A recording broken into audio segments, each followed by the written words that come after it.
Bismillahirrahmanirrahim. Assalamualaikum warahmatullahi wabarakatuh. Halo semuanya, jumpa lagi bersama saya Yazid Fahmi di Kidampedia.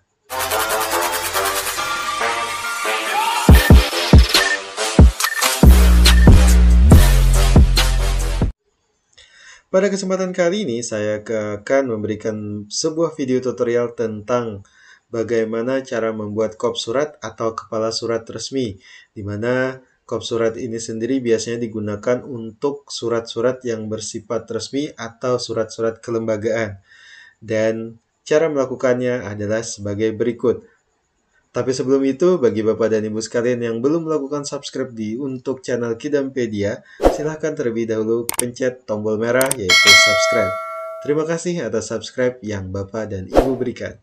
Langsung saja untuk membuat sebuah kop surat atau menulis surat resmi dengan kop surat, maka yang pertama kita buka terlebih dahulu aplikasi Word-nya. Tentunya aplikasi ini sendiri bermacam-macam. Ada yang menggunakan aplikasi Word 2007, 2010, 2012, 2016, 2019, atau yang lainnya, semuanya menurut saya sama saja. Tapi tergantung kepada kebiasaan kita mau menggunakan yang mana. Oke, untuk membuat surat dengan kop surat, terlebih dahulu kita harus mengetahui apa saja yang kita bisa masukkan di kop surat itu sendiri.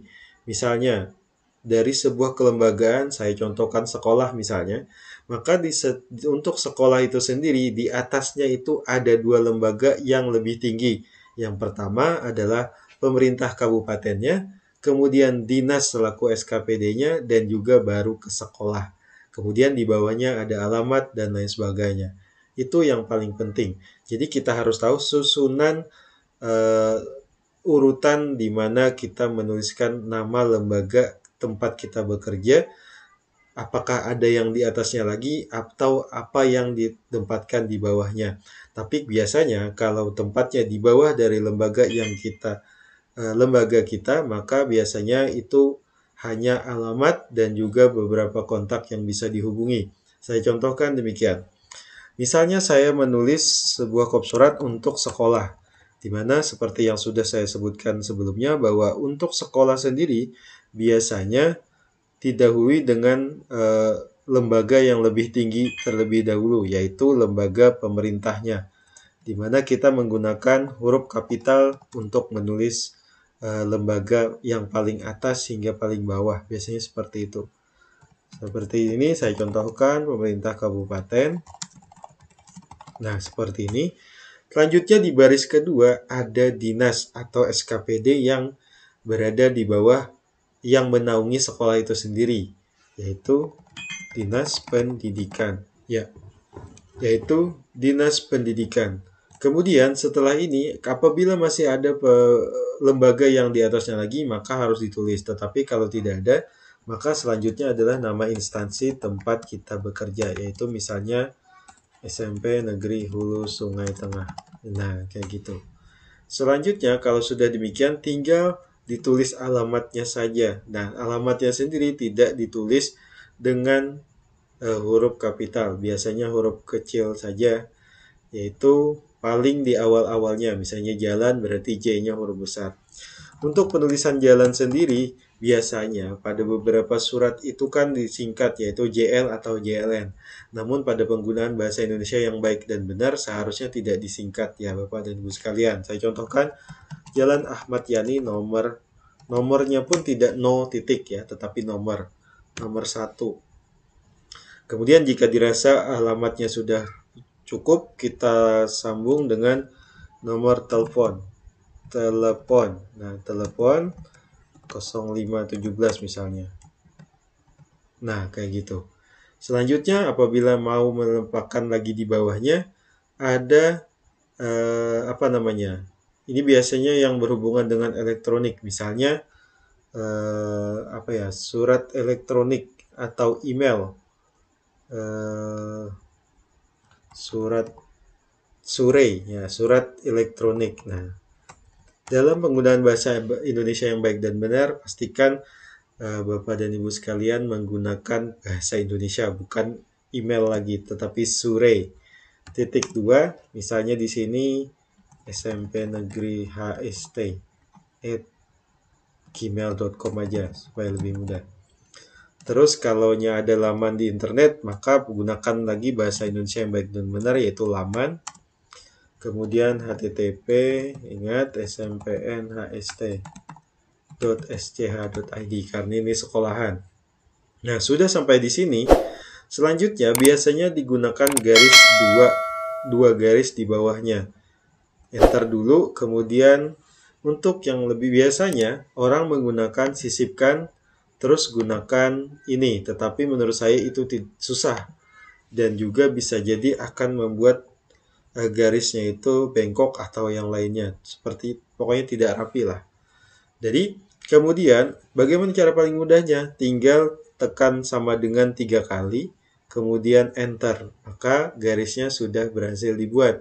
Tinggal kita menyesuaikan tulisan-tulisan ini.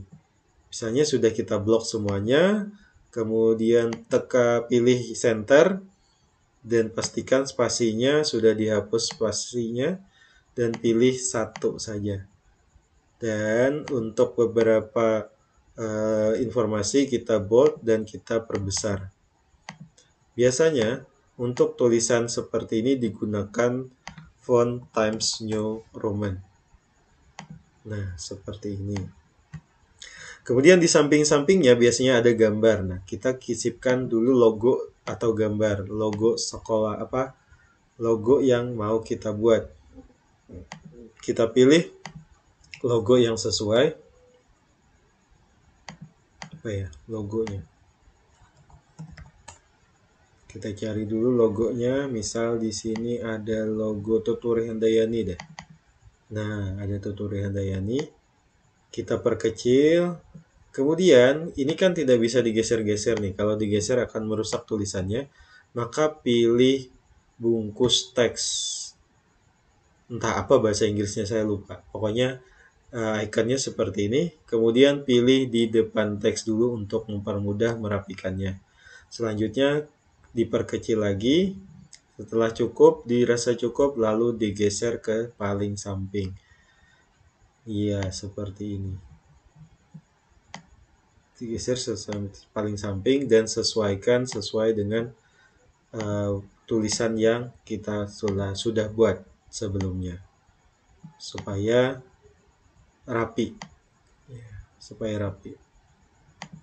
Nah, seperti ini boleh. Selanjutnya, jika memang ada lagi logo yang mau ditambahkan, tinggal masukkan saja langsung. Misalnya ada lagi logonya, kita cari dulu. Oh, nggak ada di sini. Kita pilih logonya. Logo ini misalnya. Nah, seperti ini kembali karena ini harus merupakan gambar, berarti kita bungkus teks dulu, kita pilih depan teks. Nah, seperti ini. Sudah? Ya, seperti ini. Nah, maka proses pembuatan kop surat sudah selesai dibuat. Kalau ini tinggal mengatur tata letaknya saja. Misalnya mau dirubah kertasnya jadi A4. Biasanya untuk mempermudah bisa saja untuk kertasnya itu diatur lebih awal daripada yang lainnya. Supaya tidak bingung dan menyesuaikan. Mempaskan supaya ini pas kata kiri dan kanannya. Oke, demikian cara membuat tutorial bagaimana cara membuat kop surat di Word. Baik itu di Microsoft Office Word lah, intinya seperti itu. Entah Bapak dan Ibu menggunakan Microsoft Office 2003, 2007, 2010, 2012, 2016, dan 2019, semuanya sama saja. Oke, demikian. Jika Bapak dan Ibu sekalian mengalami kesulitan dalam hal membuat kop surat ini, silakan masukkan keluhan dan juga pertanyaan Bapak Ibu sekalian di kolom komentar. Terakhir, jika Bapak dan Ibu suka dengan video ini, dislike aja kalau tidak suka, dan jangan lupa subscribe dan share ke teman-teman Bapak Ibu sekalian agar semuanya mendapatkan manfaat dari video ini. Terima kasih. Assalamualaikum warahmatullahi wabarakatuh.